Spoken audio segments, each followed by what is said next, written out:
नमस्कार, news point लेकर हाजिर हूं मैं राजीव। दोस्तों, राहुल गांधी ने आज नरेंद्र मोदी और अमित शाह पर जबरदस्त हमला बोलते हुए उन्हें गद्दार करार दिया है।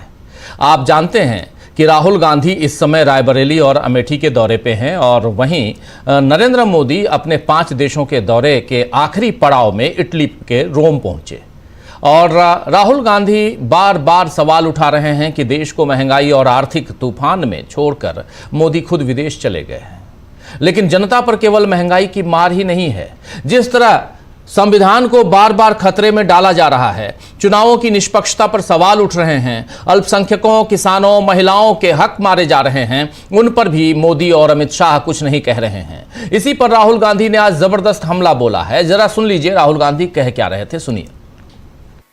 जब ये आरएसएस के कार्यकर्ता आपके सामने आएंगे, नरेंद्र मोदी की बात करेंगे, अमित शाह की बात करेंगे, उनसे आप सामने उनको कहो कि आपका प्रधानमंत्री गद्दार है, आपका होम मिनिस्टर गद्दार है, आपका संगठन गद्दार है, आपने हिंदुस्तान को बेचने का काम किया है, आपने हमारे संगठन, आपने हमारे संविधान पर आक्रमण किया है, आपने अंबेडकर जी पर आक्रमण किया है, आपने वीरापासी जी पर आक्रमण किया है, आपने गांधी जी पर आक्रमण किया है।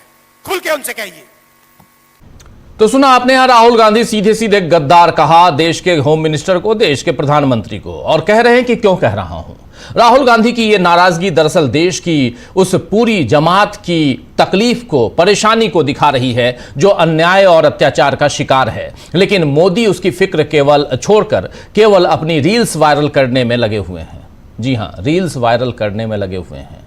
आप जानते हैं कि इटली की प्रधानमंत्री मेलोनी के साथ मोदी की तस्वीरें, वीडियो हमेशा ही वायरल होती रही हैं।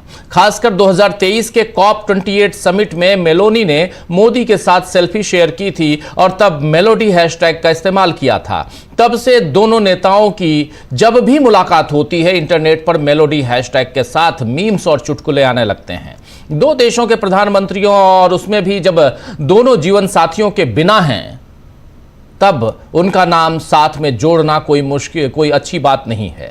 खासकर भारतीय परंपरा और संस्कृति में तो एक पुरुष और एक स्त्री का नाम इस तरह साथ में बिना बात जोड़ना अशोभनीय माना जाता है। लेकिन आज तो खुद नरेंद्र मोदी ने सोशल मीडिया में रील्स वायरल करवाने का मटेरियल दे दिया। दरअसल मेलोनी को मोदी ने मेलोडी टॉफी गिफ्ट में दी। राहुल गांधी ने इस पर आज अमेठी में जो कुछ कहा है आप सुनिए, लेकिन उससे पहले नरेंद्र मोदी मेलोडी ट्रॉफी जो दे रहे हैं उस वीडियो को देखिए। और इसे शेयर किया है खुद मेलोनी ने शेयर किया है, नरेंद्र मोदी ने भी शेयर किया है। जरा इसको देखिए, फुल स्क्रीन ले आइए, जरा आवाज सुनते हैं। Prime Minister Modi brought us a gift, a very, very good toffee.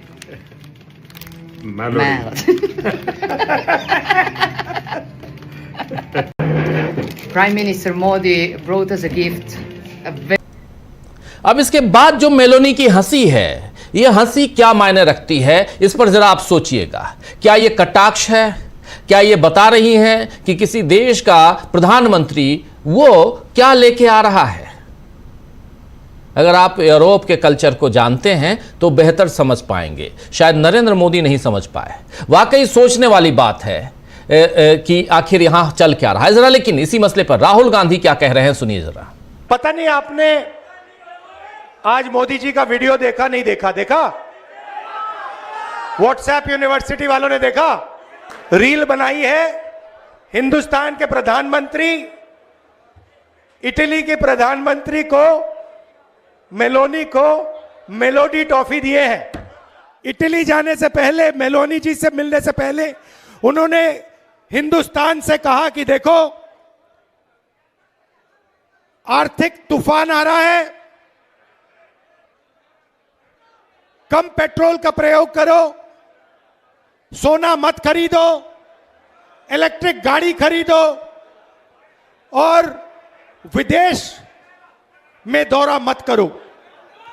और फिर उसी के एक दिन बाद 3-4 हजार करोड़ रुपए के हवाई जहाज में नरेंद्र मोदी घुसे, इटली की ओर गए, जेब में टॉफी ले गए और वहां की प्राइम मिनिस्टर को उन्होंने मेलोडी टॉफी खिलाई। अब देखिए ये क्या देश की जनता के साथ क्या खिलवाड़ हो रहा है। मतलब देश में पेट्रोल की कमी, गैस की कमी, बिजनेस बंद हो रहे हैं, फैक्ट्रियां बंद हो रही हैं, महंगाई बढ़ती जा रही है, किसानों को खाद नहीं मिलेगी, पूरा का पूरा इंडस्ट्रियल सिस्टम हिलेगा। समय आने वाला है। ईरान ने, अमेरिका और ईरान की लड़ाई हुई, उसने हॉर्मुज को बंद कर दिया। 20% तेल मार्केट से हट गया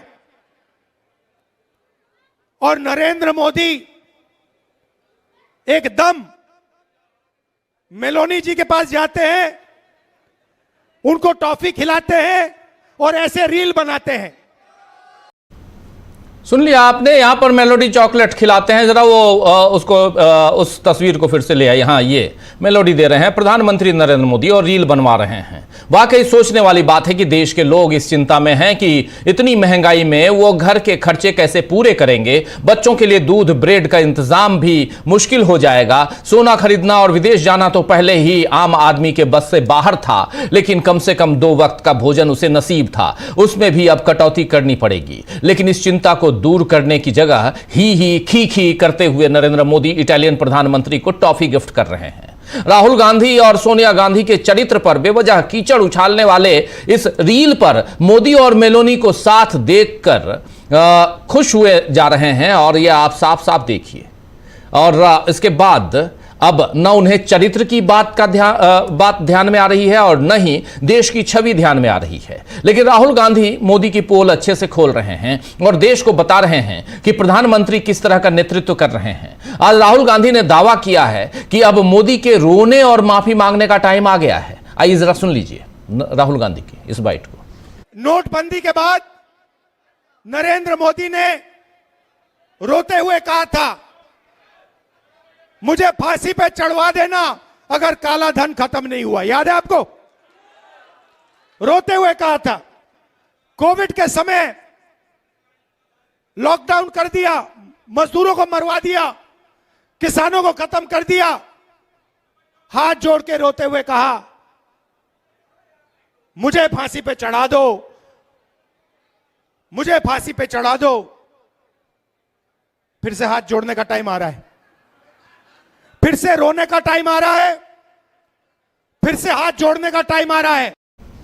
हाथ जोड़ने का, रोने का टाइम आ रहा है। राहुल गांधी ने कल और आज इन 2 दिनों में रायबरेली और अमेठी से मोदी पर जिस तरह हमला बोला है, उससे अब बीजेपी बैकफुट पर दिख रही है। बीजेपी के कई नेताओं ने राहुल के बयान की आलोचना करते हुए कहा है कि वो हारी हुई पार्टी के हारे हुए नेता हैं और ये उनका फ्रस्ट्रेशन है। एक बार को मान लें कि राहुल हारी हुई पार्टी के नेता हैं, बीजेपी वालों की बात चलिए मान लेते हैं, लेकिन बीजेपी ये क्यों भूल रही है कि वो लोकसभा में नेता प्रतिपक्ष हैं, और अगर उनके बयान को उनकी कुंठा माना जा रहा है तो फिर बीजेपी इतनी परेशान क्यों दिख रही है? क्यों उसके नेताओं को राहुल गांधी पर बयान देने की जरूरत पड़ रही है? सच्चाई यही है कि राहुल गांधी या ममता बनर्जी या अखिलेश यादव या तेजस्वी यादव, विपक्ष के ये तमाम नेता जिस तरह मोदी सरकार की पोल खोल रहे हैं, रुपए की गिरती कीमत आप आज देख लीजिए, 97 रुपए, 97 रुपीज, $1 की कीमत हो गई। तो गिरती कीमत, और यही कह रहे थे नरेंद्र मोदी और उस समय इनके कुनबे के लोग कि डॉक्टर मनमोहन सिंह की उम्र की तरह रुपया गिरता जा रहा है। बढ़ती हुई महंगाई, बुलडोजर राजनीति, आरक्षण, इन सब पर बीजेपी को घेर रहे हैं विपक्ष के तमाम नेता। उसका जवाब अब बीजेपी के पास नहीं है। बीजेपी नेता अपना और मोदी का बचाव नहीं कर पा रहे हैं तो राहुल पर हमला बोल रहे हैं। लेकिन जब जनता भी विपक्ष की बात समझ लेगी तो मोदी क्या खुद को टॉफी के रैपर में छिपा पाएंगे? जो मेलोडी चॉकलेट लेके गए हैं, आज इसी पर चर्चा करेंगे। लेकिन उससे पहले राहुल गांधी के एक बयान को और सुन लीजिए। गद्दार वाला बयान एक आपने सुना, एक और गद्दार वाला बयान सुनिए जरा। आरएसएस के लोग सुन लो, आपने कहा कि मुझे माफी मांगनी चाहिए, मैं कभी माफी नहीं मांगूंगा। फिर बोलूंगा, अमित शाह और नरेंद्र मोदी गद्दार हैं क्योंकि उन्होंने कॉन्स्टिट्यूशन पर आक्रमण किया है। सुन लो अच्छी तरह, मैं तुम लोगों से नहीं डरता हूं और हिंदुस्तान की जनता इस बात को समझ गई है और हिंदुस्तान की जनता भी आपसे नहीं डरती है। तो सुन लिया आपने, यहां पर हिंदुस्तान के कॉन्स्टिट्यूशन पर हमला किया है, इसलिए ये गद्दार हैं और हिंदुस्तान की जनता भी आपको अच्छी तरह से समझ गई है। मैं माफी नहीं मांगूंगा, क्योंकि इससे पहले इन्होंने जब भाषण दिया, जो पहला भाषण आपको दिखाया था, उस भाषण में उन्होंने कहा, उसके बाद बीजेपी के लोग, आरएसएस के लोग राहुल गांधी को कहने लगे कि माफी मांगो माफी मांगो। उसके बाद फिर राहुल गांधी ने जब यहां भाषण दिया है तो इन्होंने साफ साफ अमेठी में भाषण दिया। अमेठी में, इससे पहले जब वो रायबरेली में भाषण दे रहे थे वहां भी, और अमेठी में भाषण दिया तो वहां भी उन्होंने यही कहा कि सुन लो कान खोलकर, मैं माफी नहीं मांगूंगा क्योंकि ये गद्दार हैं। और गद्दार इसलिए हैं, इनका तर्क है, क्योंकि इन्होंने हिंदुस्तान के कॉन्स्टिट्यूशन पर यानी संविधान पर हमला किया है। चलिए, क्या मेलोडी के रैपर में नरेंद्र मोदी खुद को छिपाकर, लिपटाकर जो हो रहा है उससे बच पाएंगे? चर्चा करते हैं। हमारे साथ कुछ वरिष्ठ साथी जुड़े हुए हैं, उनसे पहले